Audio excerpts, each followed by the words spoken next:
Donc, on continue avec la composition de l'urine. Donc, l'urine, en fait, lorsqu'elle va être évacuée, elle va être sous forme liquide, normalement stérile. Lorsque je dis stérile, et j'insiste bien sur le terme stérile, c'est-à-dire qu'elle ne contient pas de bactéries. Généralement, la couleur, elle va être jaune pâle. Et cette couleur, elle vient de quoi? Elle vient tout simplement de la destruction des globules rouges. Donc, il y a un pigment qu'on va évacuer et ce pigment va donner cette couleur jaunâtre. Généralement, l'urine, elle va avoir quand même une légère arôme, donc il y a quand même une certaine odeur, mais cette odeur n'est pas très prononcée lorsque l'urine vient de sortir. Toutefois, elle devient plus accentuée lorsque ça fait un bout de temps que l'urine est évacuée. Généralement, qu'est-ce qu'on retrouve dans l'urine? Principalement de l'eau. Donc, je peux dire, je retrouve à peu près 95% d'eau. Okay? Et qu'est-ce que je dois aussi retrouver dans l'urine? Donc, ce que je retrouve dans l'urine, je vais retrouver de l'urée, je vais retrouver de l'acide urique et de l'ammoniac. Et les trois, ce sont ce qu'on appelle les déchets azotés. Les déchets azotés, ça veut dire quoi? Ils résultent de métabolisme ou en fait de la digestion des protéines. Ils vont être plus en grande quantité après avoir fait un effort physique ou une activité physique intense. Ce que je ne dois pas trouver dans l'urine, des acides aminés ou des protéines, des lipides ou du glucose. Ce sont les trois substances que je ne dois pas retrouver et je ne dois pas aussi retrouver des globules blancs ni des globules rouges. Et entre autres, je ne dois pas aussi retrouver des bactéries. Donc, généralement, durant une journée, on a un volume total d'urine évacué. Et ce volume total, ça s'appelle la diurèse. Généralement, en moyenne, on va évacuer entre 0,6 litres à 1,5 litres par jour. Toutefois, la diurèse, elle va être influencée par plusieurs facteurs. Entre autres, notre alimentation. Et lorsqu'on parle d'alimentation, on va parler de quantité ou de volume d'eau ingérée et aussi de la quantité ou le degré d'activité physique que j'ai effectué durant la journée et ainsi que l'intensité. Plus je m'hydrate, plus mon volume d'urine augmente, plus je fais de l'activité physique, plus mon volume d'urine diminue. L'analyse de l'urine nous permet aussi de déceler quelques maladies. Donc, juste en observant la couleur, la transparence, l'odeur et le pH, on est capable de dire si l'urine, si la personne est en santé ou elle présente certaines anomalies. Donc, on compare toujours l'urine, notre échantillon par rapport à la couleur et les caractéristiques d'une urine normale. Donc, juste en regardant, si la couleur elle est plus ou moins orange, la personne commence à présenter des signes de déshydratation.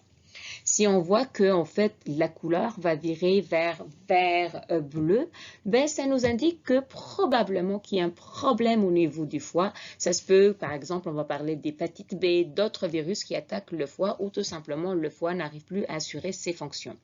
Si on voit que tout simplement il y a une couleur rouge qui apparaît ou du saignement, ça se peut qu'il y ait une infection urinaire, soit que j'ai une maladie rénale. Et lorsque je parle de maladie rénale, c'est-à-dire que mon rein a été touché par certaines lésions qui vont être plus importantes. Soit que mon urine est trouble. Et lorsque je parle de trouble, c'est l'impression que je vois certains pigments. Et cela peut indiquer la présence de protéines. Et on vient juste de dire que je ne dois pas trouver des protéines.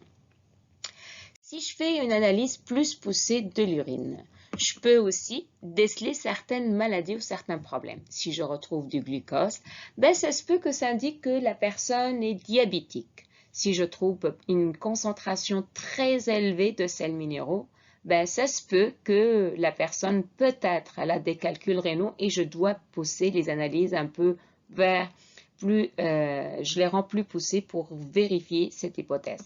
Si je trouve des protéines dans l'urine, ça se peut que la personne a tout simplement, fait une activité physique très intense, donc je dois refaire un test après une journée. Mais ça se peut aussi que la personne présente une insuffisance cardiaque. Et On peut aussi, donc si on retrouve des globules blancs, ça se peut que la personne présente une infection urinaire. Et si je retrouve une quantité importante de sang dans l'urine, ça se peut que soit que j'ai des lésions très importantes au niveau du rein, soit que ça peut aussi se traduire par la présence d'un cancer dans plusieurs régions de notre système urinaire.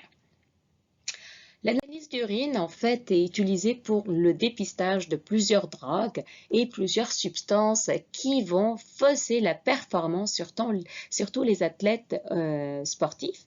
Donc, généralement, on va être capable de déceler les médicaments, les drogues, l'alcool, etc. Donc, généralement, avant chaque performance, les athlètes doivent nous donner ou procurer au médecin, en fait, un échantillon d'urine et ça nous permet de vérifier si tout est bon. Donc, et c'est pourquoi on parle de contrôle antidopage. L'urine aussi nous permet de savoir si on attend un heureux événement lorsqu'on parle de grossesse. En fait, 2 jours après la fécondation et même une journée après, ce bébé commence à produire une hormone qu'on appelle HGC. C'est une hormone liée au bébé, donc elle va être libérée dans le sang, mais on retrouve une partie dans l'urine.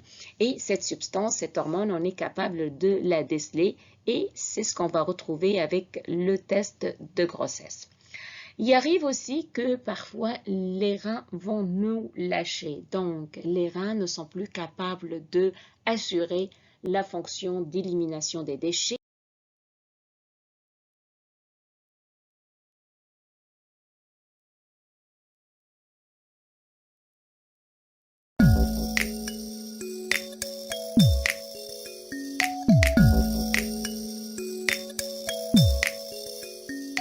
L'hémodialyse est une technique de dialyse qui se substitue au travail du rein.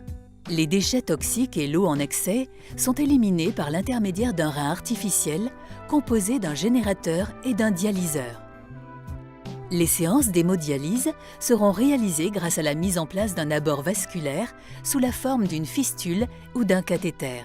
Pour réaliser une fistule artério-veineuse, le chirurgien sous anesthésie loco-régionale relie une artère à une veine située à proximité.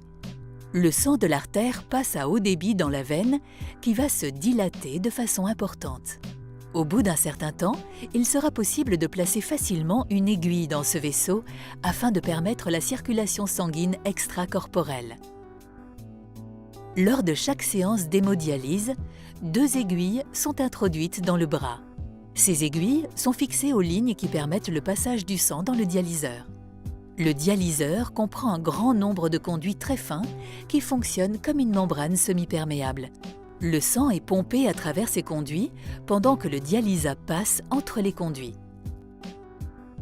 Le sang contient des particules telles que les cellules et les protéines, mais aussi des déchets toxiques qui sont normalement isolés par les reins. Les déchets toxiques se déplacent par diffusion vers le dialysat à travers les conduits semi-perméables et sont ainsi éliminés.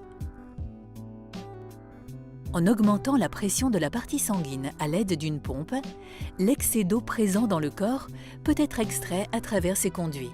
Les plus grosses molécules, importantes pour le corps, telles que les protéines et les cellules, restent dans le sang.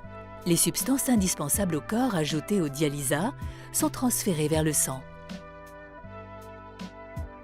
Pendant la dialyse, pour éviter la coagulation du sang, un anticoagulant doit être ajouté. Le sang purifié dans le dialyseur est ensuite renvoyé dans le corps à l'aide d'une pompe, tandis que le dialysat est évacué. La pression, la vitesse de débit et la température du sang et du dialysat sont contrôlés par le générateur.